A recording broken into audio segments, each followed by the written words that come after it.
Yang satu rukmi, yang satu sari. Masya Allah, ya kalau ya sekian. Semoga bisa mengambil ilmu yang luar biasa, insya Allah bermanfaat dari saudara Dr. Sari Yasir. Menurut saya, seperti yang sudah disampaikan oleh teman-teman ya. Jadi bagi orang tua, kita semua pada umumnya menginginkan anak-anak kita selain ilmu dunia yang oke, tapi yang paling penting adalah bagaimana yang lebih oke nanti juga oke, khususnya dalam Al-Quran seperti itu. Kita menginginkan anak-anak kita menjadi investasi luar biasa, insya Allah di yaumil akhir menjadi saldo akhirat kita insya Allah ya. Jadi pada hari ini kita akan menerangkan bagaimana sih seorang ustazah Dr. Sani ini mendidik anak-anak beliau yang kita tahu bahwa ustazah Sani ini mempunyai 4 anak, 3 putri, 1 putra yang mampu menghafalkan bacaan Al-Quran sejak usia 4 tahun, insya Allah.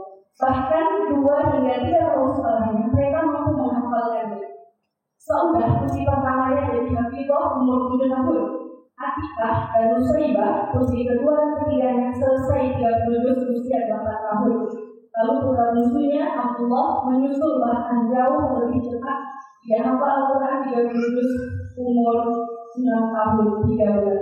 Insya Allah luar biasa benar. Untuk mengajari balita membaca Al-Quran itu kita tahu bahwa pasti harus punya metode khusus. Dan Ustazah Sani ini juga salah satu pengarang buku, insya Allah. Jadi buku tentang metode Utrujah. Jadi Utrujah itu namanya diambil dari nama buah yang rasa dan aromanya sedap. Jadi orang yang membaca serta mengamalkan Al-Quran laksana Utrujah. Begitu harapan dosen bahasa Arab lembaga ini pengetahuan Islam ditiadakan. Nah, jadi kita akan bertanya ya saudara, bagaimana sih sebenarnya visi ustazah dalam perubahan kita? Visi ustazah silakan. Ada nggak pertanyaan yang mau dibaca sini? Tinggal saya milih yang A itu kayak cocok. Bismillahirrahmanirrahim. Assalamualaikum warahmatullahi wabarakatuh. Alhamdulillahirabbil alamin hamdan syakirin. Ya Rabbana lakal hamdu kama yanbaghi li jalali wajhika 'azim sultanik. Allahumma shalli ala sayyidina Muhammad wa ala alihi wa sahbihi ajma'in. Amma ba'd. Amsayna wa amsal mulku lillahi walhamdulillahi la syarika la ilaha illa huwa wa ilayhi masir. Allahumma anfa'na bima 'allamtana wa 'allimna bima yanfa'una waj'alna wa ahlana wa dhurriyyatana min ahlil Qur'an wa khassati. Yang kami muliakan dan yang terhormat seluruh yang telah mengupayakan adanya acara ini, baik langsung ataupun tidak langsung, dan mohon maaf jika kehadiran saya membuat sebuah kehebohan yang harus membuat sebuah acara yang tadinya nggak ada acara ya. Sebenarnya saya kesini itu mau belajar karena memang di Padang itu Masya Allah sebenarnya asatidz ustadzat itu banyak ya. Jadi kalau saya diminta duduk di depan ini ya sekedar kita ngobrol dan sharing-sharing. Jadi Ustadz Akmal ini sewaktu saya awal-awal mengirim putri saya, waktu itu usianya masih mungkin 14 tahun ya. Itu ya termasuk ini nitipkan ke istri beliau Ummu Yumna ya. Saya cari-cari mana Ummu Yumna ini. Habis tahun berikutnya Ummu Yumna sudah pulang ke Indonesia, pulang ke Padang tepatnya. Jadi saya sempat silaturahmi ke rumah beliau yang di Mesir. Bagaimana visi dan misi keluarga? Sebenarnya apapun itu kembali kepada satu, innallaha la yughayyiru ma biqaumin hatta yughayyiru ma bi anfusihim. Kembali kepada kita pengen apa? Pengen apa dulu? Pengen nasi goreng, pilihannya beli atau bikin.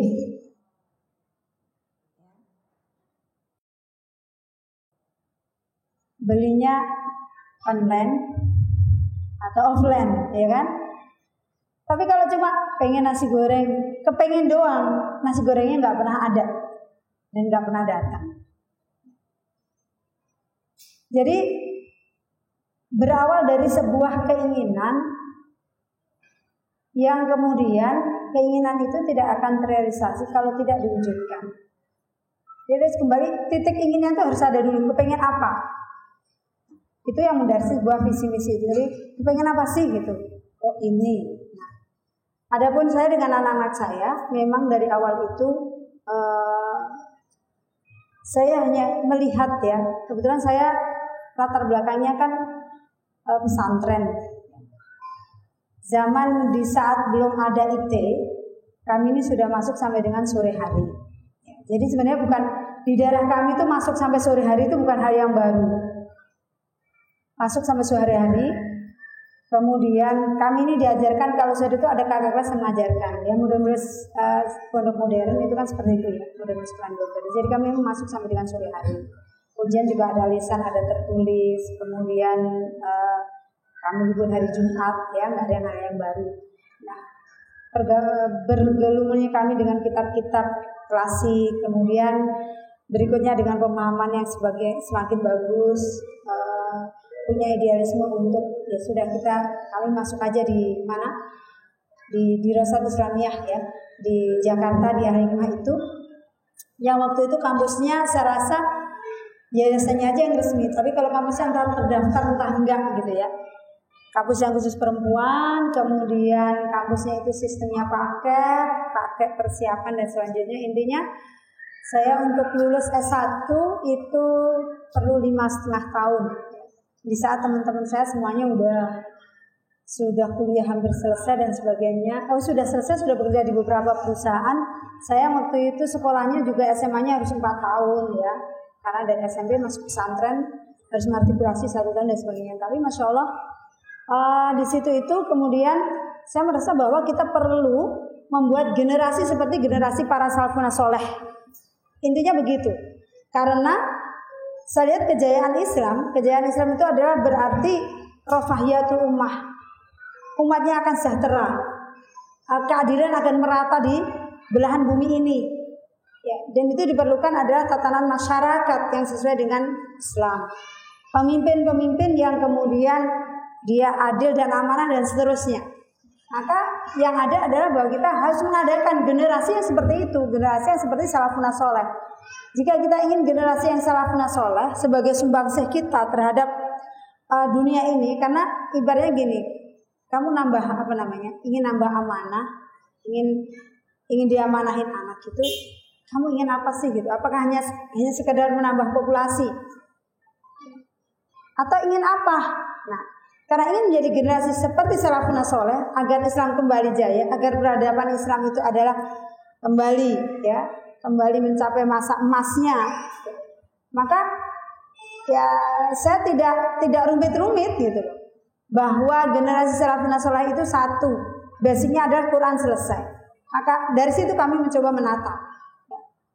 Karena ketika tadi harus ada keinginan, pengen seperti salafun soleh karena ingin membuat sebuah peradaban Islam itu kembali. Ada pemimpin yang adil, yang amanah, ada kesejahteraan masyarakat, ada keadilan yang merata dan seterusnya, ada kehidupan yang nyaman dan seterusnya. Maka saya lihat dasarnya itu mau jadi ahli apapun, negarawan, anggaplah mungkin yang sekarang sering diulas itu adalah Muhammad Al-Fatih ya. Bagaimana ketika ada hadis yang itu belum terwujud, la tuftahanna Konstantinia fani'mal jaisuha fani'mal amiruha itu selalu setiap generasi berlomba-lomba untuk dialah bagian yang dari mewujudkan hadis itu, bahwa saya lah gitu ya, kalau saya enggak berarti anak saya lah gitu ya. Tapi itu disambut karena kenapa? Tidak jelas. Belum aja. Ini saya nggak bisa megang, kalau saya megangin nanti saya nggak nyaman. Gini ya, gini. Jadi ya memang kalau cuma kepengen saja nggak bisa. Bagaimana caranya agar keinginan itu terwujud? Ya bagaimana kita berusaha mewujudkannya. Allah membekali kita adalah akal untuk afala yatadabbarun, afala yaqilun ya. Nah, tapi sebenarnya itu hal yang sederhana ketika kita ingin fondasinya Quran, karena sudah ada jaminan dari Allah. Walaqad yassarnal Qur'ana lidzikri fahal min mudzakir ya. Jadi bukan sesuatu yang gimana ya gitu ya, menemukan rumus baru dan sebagainya. Enggak. nggak serumit itu.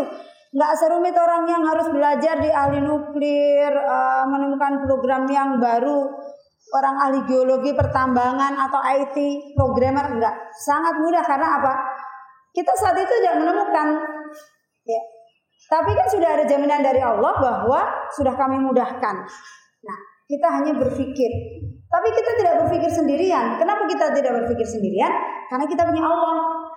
Ya, ini kan sesuatu yang mulia, sesuatu yang Allah mau. Saya hanya punya keinginan.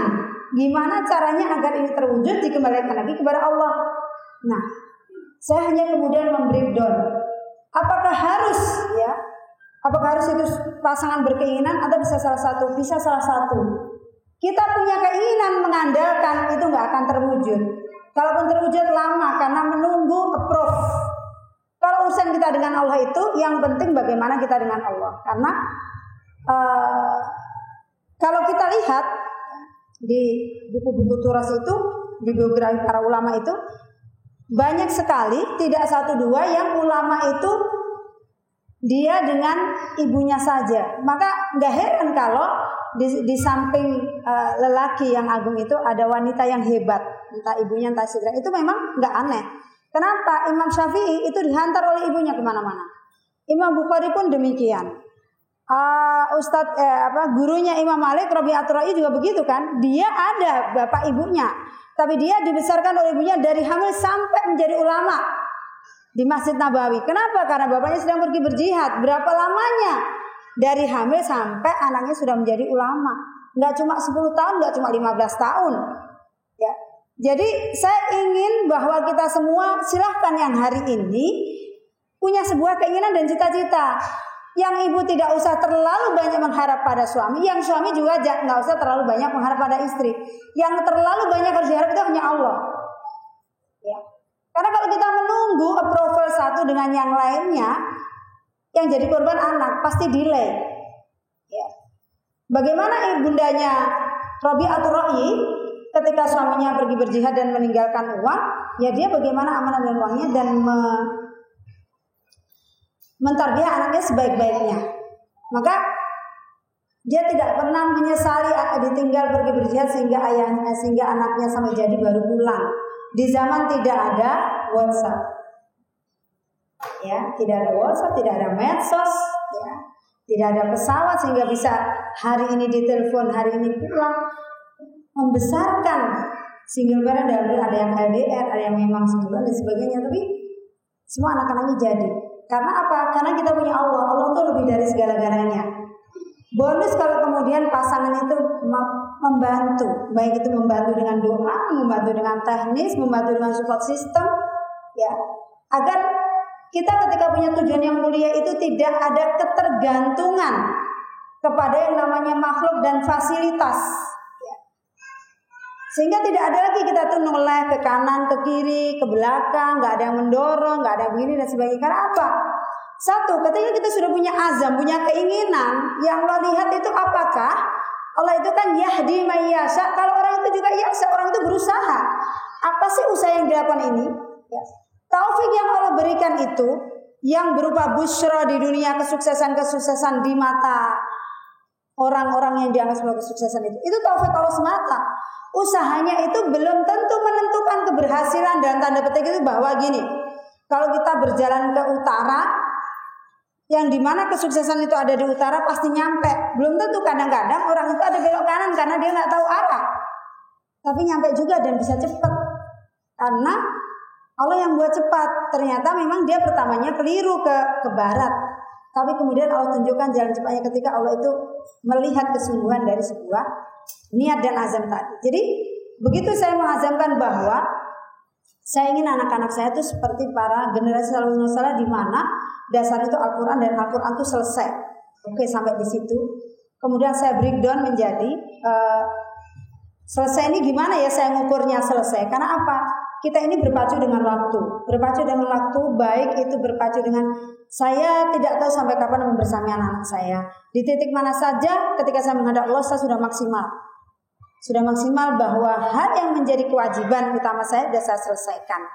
Dan dengan demikian saya mungkin ya ada sedikit ketenangan menghadap Allah bahwa nanti kalau saya tinggalkan, saya berharap Allah akan menganggap saya sebagai sebuah usaha yang maksimal menjadi orang tua yang soleh, sehingga anak-anak saya pun kemudian akan berada di lingkungan dan di tangan orang-orang yang soleh.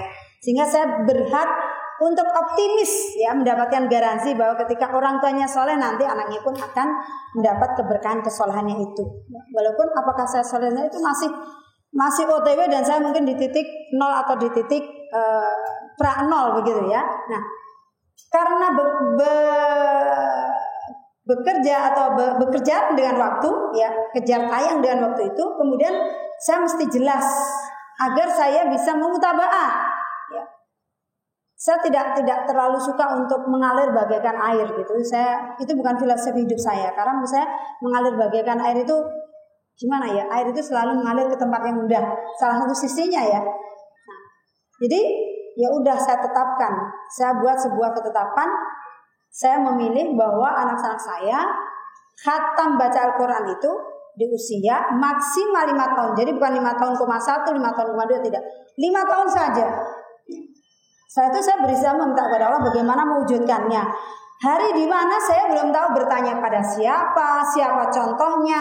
Mungkin di belahan lain banyak ya. Saya yakin apalagi di negara Arab mungkin banyak sekali contohnya. Tapi di depan mata sendiri itu saya nggak tahu siapa yang saya mau tanya, saya mau lihat itu siapa. Saya nggak tahu karena Allah takdirkan 2 anak saya itu lahir di Sudan. Ya, di Sudan ini bagi sebagian orang yang belum pernah tinggal di Sudan tuh testimoninya adanya musim panas dan musim panas sekali. Tapi itu jelas tidak ilmiah ya. Yang jelas ada juga musim dinginnya, ada juga musim hujannya gitu ya. Artinya begitulah kondisinya. Ya. Kondisi di mana ya referensi saya paling kalau bagaimana mengasuh anak dan sebagainya mungkin banyak bukunya. Karena saat itu untuk menelpon ke Indonesia itu juga sulit, ngantri dan tidak murah ya. Kalau zaman pada waktu itu saya ke sana itu 2001 kalau nggak salah.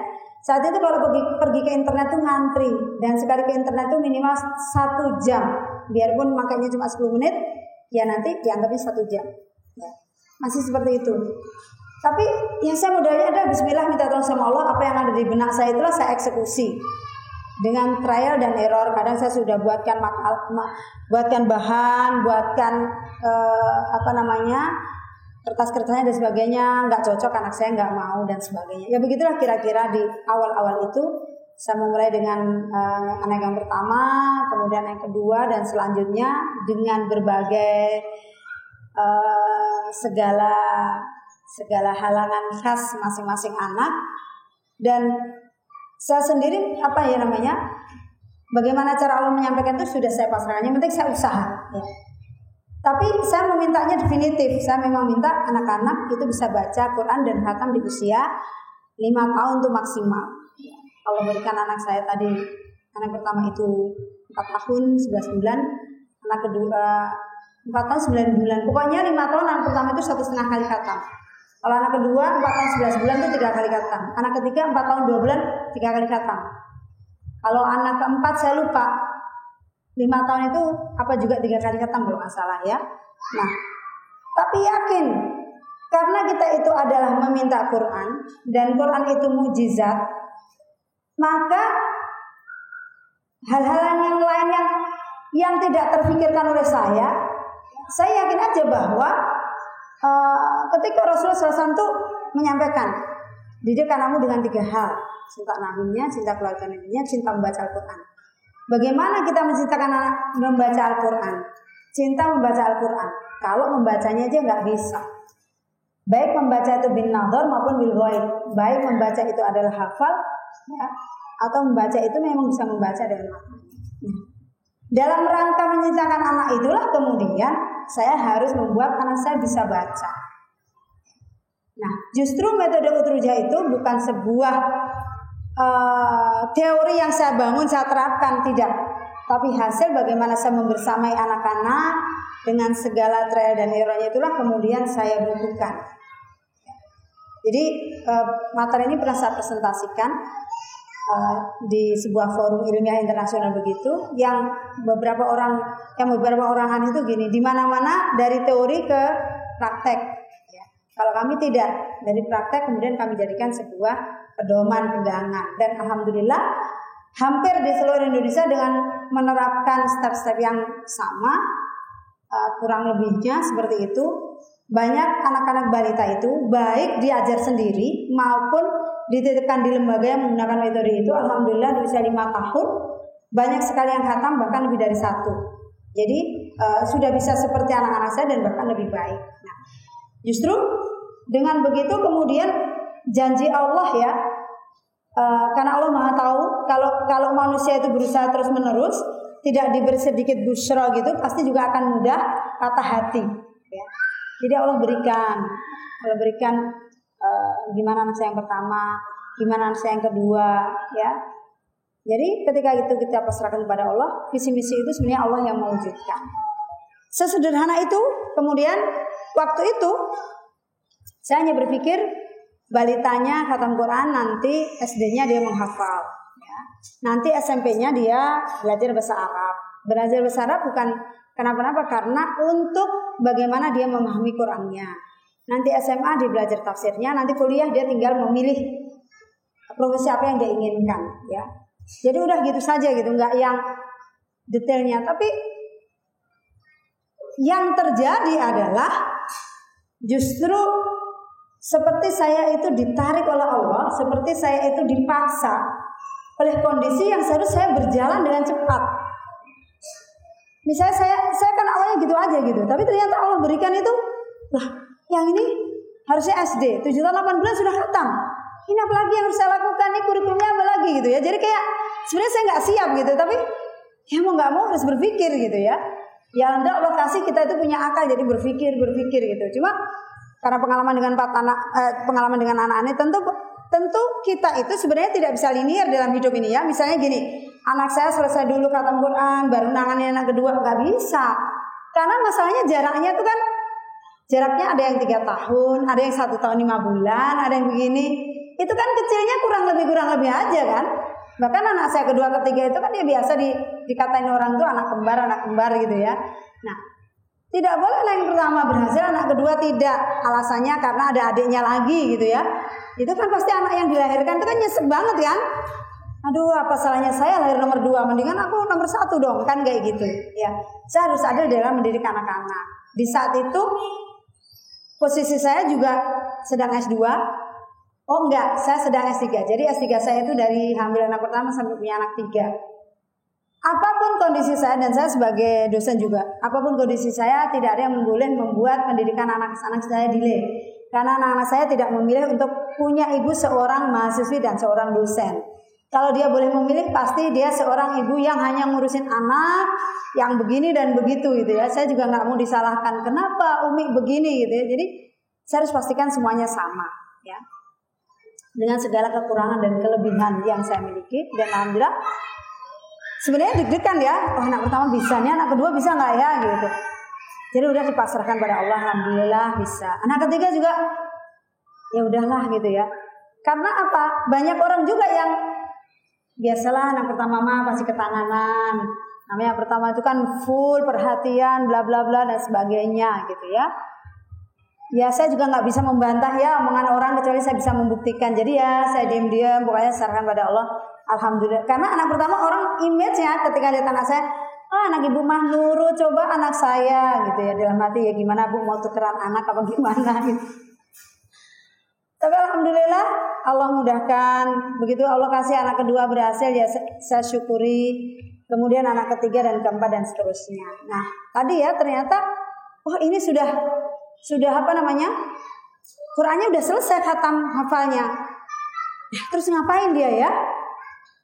Anak kedua juga begitu, anak ketiga juga begitu. Padahal nih untuk bahasa Arabnya masih nanti gitu. Dan kadang-kadang idealisme saya tuh begini, karena saya sebenarnya jurusannya pengajaran bahasa Arab untuk non-Arab, kurikulum dan metode pengajaran. Jadi saya pikir anak saya mau saya ajar sendiri. Ya, orang idealis itu kadang suka nggak percayaan sama orang. Ya, karena saya pikir saya itu nggak mau anak saya belajar bahasa asing dengan pengantar bahasa lokal, itu saya nggak mau. Jadi lebih baik anak saya tidak belajar bahasa asing kalau diajar dengan bahasa terjemah. Karena ini akan mendelay sistem otak. Ya. Karena prinsip saya begitu, tentu tidak bisa saya akan berikan ke siapa. Karena hampir seluruh pengajar bahasa Arab di Indonesia atau bahasa asing itu selalu nggak mau capek menerangkan, nggak mau sabar menunggu hasil, biar cepat paham, diberikan bahasa Indonesia atau bahasa pengantar. Dia cepat paham, tapi tidak cepat menghasilkan. Ya, dan itu membuat penanaman sistem di dalam otak itu delay. Karena otak itu selalu menerjemah. Ketika dia mau menulis, mau menyampaikan, mau mengungkapkan, selalu akan menerjemah. Disuruh mengarang tulisan, dia tulis dulu bahasa Indonesia. Saya tidak mau itu terjadi pada anak saya. Akhirnya saya masih, aduh gimana ya gitu ya. Ternyata rezekinya anak saya, Allah berikan ya kelas 5 SD bisa mustami di Libya saat itu. Ya, artinya di usia kelas 5 SD karena homeschooling ya dia ikut saya ngajar, ya dia bisa ikut dimasuk kelas IDAT 1, 2, 3 sampai 4 begitu sehingga lulus kelas 6 SD juga selesai IDAT. Ya, itu. Nah, intinya pas anak saya yang nomor 4 itu kan anak saya nomor 4 bedanya agak lama dengan anak yang nomor 3 karena saya pikir mungkin Allah kasih saya 3 aja ya. Tapi ternyata ada anak keempat. Itu juga tantangannya berbeda, groginya berbeda karena gini, 3 udah selesai. Kita udah 5 tahun gak punya anak itu kayak baru lagi. Ini nanti kita beneran gak ini ya? Kalau ini gak jadi, orang akan melihat gini. Oh ibu mah bisa handle anak perempuan saja. Karena selalu ibu anak perempuan ya. Coba kalau anak laki gimana ya bu ya? Anak laki itu kan begini begitu dan sebagainya. Anak saya audio bu, anak saya kinestetik bu, anak saya. Nah itu biasanya pertanyaan-pertanyaan. Saya juga kadang rada terbengong-bengong ya. Kenapa ada pertanyaan itu? Karena apa? Kalau kita sudah punya azam itu, saya nggak mikirin anak saya tipenya apa enggak. Karena saya bukan orang psikolog ya. Jadi intinya saya kalau nggak bisa itu ke Allah saja. Nah begitu anak keempat, seperti yang katakan tadi, saya basicnya cuma itu tadi. Saya jalani, saya berusaha mencari siapa yang saya kira ini ada ilmunya, saya datangin, saya pelajari, saya beli bukunya, apa saja gitu ya. Tidak mesti itu harus genre bukunya itu harus Islamik ya, enggak. Lalu anak kelima itu Allah sudah bukakan saya bahwa anak itu bisa menghafal dari usia 3 tahun. Oke, saya mau mulai di 3 tahun. Kalau Saudah itu dari 3 tahun tapi dia tidak intensif ya, dia juz 30. Ini kan saya dapat ilmu bahwa ini intensif bisa dari usia 3 tahun. Nah, jadi Abdullah ini saya uji coba. Oke, saya mulai dia dengan bahasa Arabnya sekalian, membaca Qurannya sekalian, menghafal Qurannya sekalian. Nah, mana dia itu anak laki saya satu-satunya ya, karena kan 3 baru dapat anak laki 1. Sama nggak ya ini ya? Ya udah Bismillah aja tawakal sama Allah. Bahasa Arabnya berjalan, baca Qurannya juga alhamdulillah saya mulai di waktu yang sama. Kemudian di usia sebelum 5 tahun tuh kalau nggak salah dia 3 kali khatam karena waktu itu saya harus kejarkan ini sampai 3 kali karena kakak-kakaknya 3 kali kan. Dan alhamdulillah jadi menghafalnya jalan, baca Qurannya jalan, bahasa Arabnya jalan. Nah itu yang saya sesali, kenapa saya nggak dapat ilmu dari dulu ya. Ternyata setelah selesai, makanya di anak saya itu yang nomor 4 itu saya juga kelabakan. Ini udah selesai nih ya, udah bahasa Arabnya udah. Artinya kan tinggal dia belajar membaca. Kalau berbicaranya itu Masya Allah sangat kaya kosakatanya, fluent, jadi belajar baca dan nulis. Nah di luar itu bagaimana gitu ya. Nah hal-hal yang lain yang Allah berikan tadi waktunya dimajukan ya, sehingga semuanya itu serba kejar tayang. Nah jadi sekarang Bapak Ibu semuanya, yang penting kita tuh mau apa. Nah tunjukkan kita tuh serius nggak dengan cita-cita kita. Nah kalau serius nggak usah ngarep siapa-siapa, ngarepnya Allah saja ya. Nah kalau kita sudah mengharap Allah itu nanti akan dimudahkan kanan kiri kita bagaimana Allah buat mendukung. Mungkin itu pembukaannya, mungkin bisa dibuat dengan itu. Assalamualaikum warahmatullahi wabarakatuh.